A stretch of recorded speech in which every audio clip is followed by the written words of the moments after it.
Hey Project Fam, in this episode I am not chasing a new problem.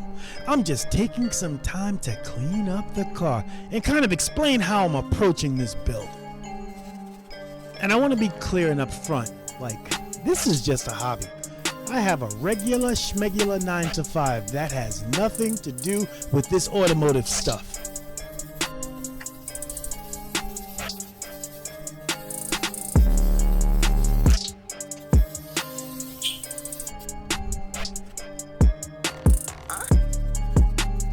Alright, so that was me applying some of the degreaser.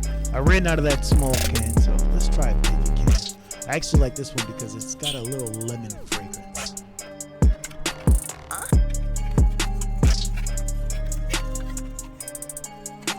I don't believe in too much agitation.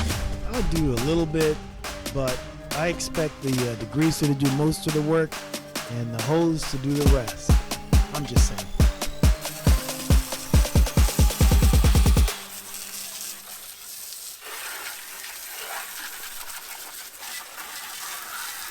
With salvage cars especially, the order of operations really matter. For me, the priority is simple. Get the car functional, inspected, mechanically sound before worrying about how it looks.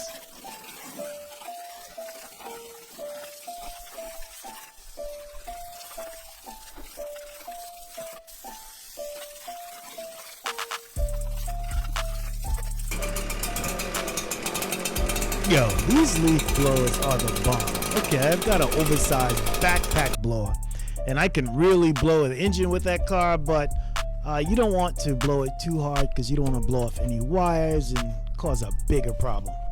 I found some blue rags in the garage. I figured I would kind of use them. They're a very soft cotton, but after I used them a little bit, I realized that I'm leaving blue lint everywhere. So probably need to go back to a regular microfiber and call it a day. Now let's put some shine on. Gotta shine it up. So I usually spray that on. That's like the second part, the shine. And I let it sit and then I wipe off the excess.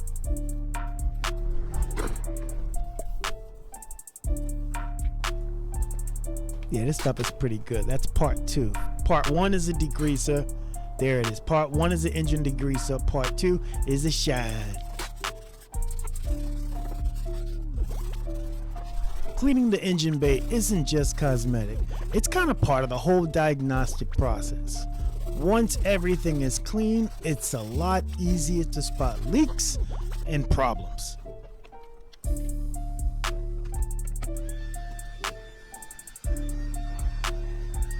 As I'm cleaning the car, I'm just looking at all the rivets and bolts and things that I still need to buy. I really do miss the bag of bolts that usually comes with a salvage car. One thing people don't understand is that the little small things add up, like the bolts, the nuts. Those are really important parts to the car.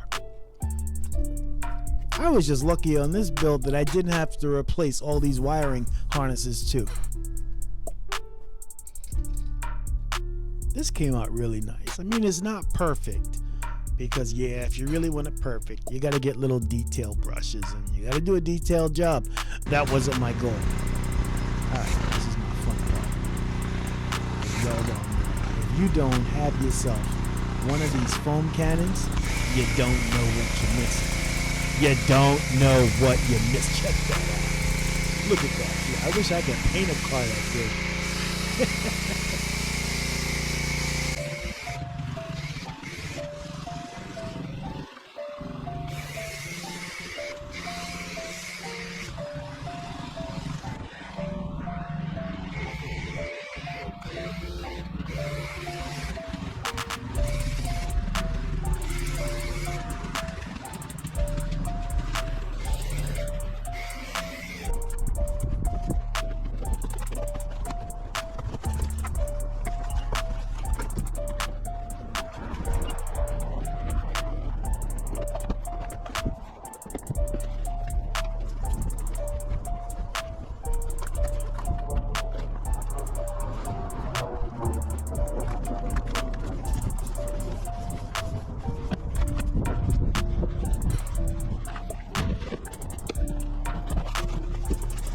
Someone was checking out the build and saw some scratches in the hood and wanted to know if I was going to repaint the hood and make the car perfect.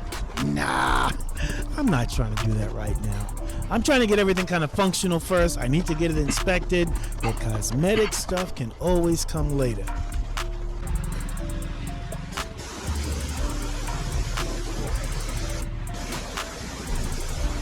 I didn't do a really great job cleaning the wheels. Wheels could do a little bit better job. You know what? It's going to take everything in me to not paint or powder coat those wheels black. I'm not changing the wheels. I'm not going up in size. I'm not changing from 19 to a 20, and I'm not doing any of that. This is a 530, y'all. At the very most I'll do to this car is the wheels and maybe a front or a trunk spoiler. Something simple, but not too aggressive. Again, it's a 530. It's not a 540. It is not a 550. Let's go.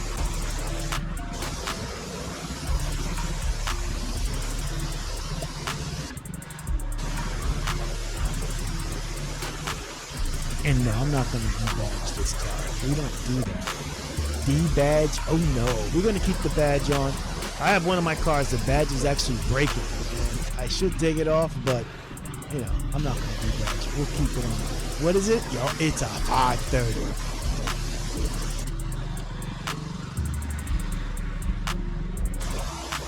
Man, the white machine I have, the white BMW, that thing gets over 30 miles to the gallon. So I'll talk about those little 4 cylinders if you want to. Over 30, it probably gets like 34, 35 miles to the gallon, and my foot's in the tank. That car is awesome. That was kind of like my inspiration to say, hey, you know what? That's what I want. I want another 4-cylinder. I don't want an 8-cylinder.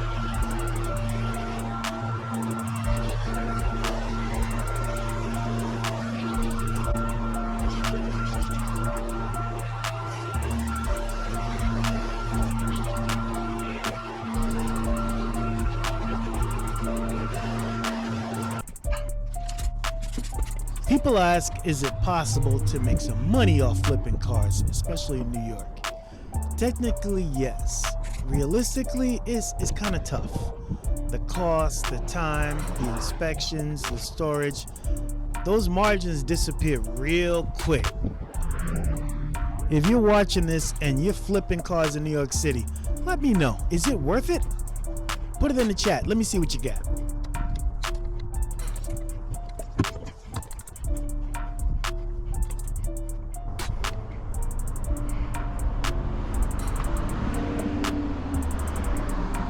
I don't know. Do I have any regrets at this point?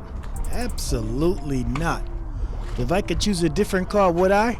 I don't know. Right now, the G30 body's been kind of moving on me. I'm enjoying it. You know, first we'll deal with this little engine, and then we'll move up to a 6-cylinder. I'm definitely not doing an 8. I've got an 8 in the Beast. I'm trying to move away from the 8s.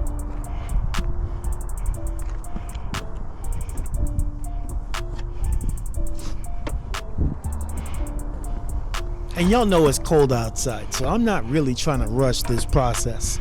It's not about shortcuts or being the fastest to put the car on the road.